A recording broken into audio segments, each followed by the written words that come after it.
What is being hailed as a breakthrough for people hoping for a child. A simple technique that promises to double the success rate of the hugely popular fertility treatment known as IVF. A huge jump in the number of babies born and prayers answered. ABC's Lindsay Davis tells us how it works.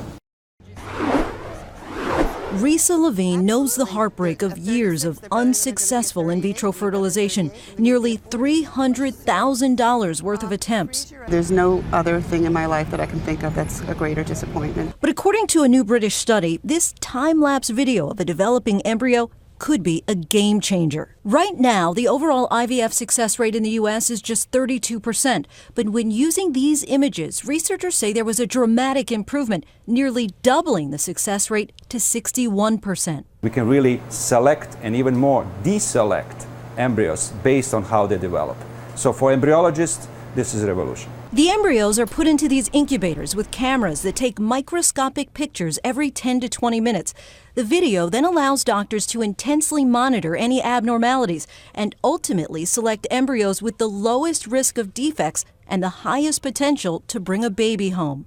Here you can actually see in sequence how the embryo develops that allow you to look at these embryos and tell you whether these are embryos that are likely to implant or embryos that will not. In standard IVF, the embryos have to be removed from their incubators, which risks potential damage, and then they're checked under a microscope just once a day. So only a single daily snapshot is taken, as opposed to roughly 500. It was a small study, only about 70 couples, so the findings still need to be replicated.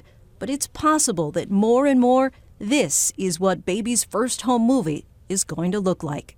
Lindsay Davis, ABC News, New York.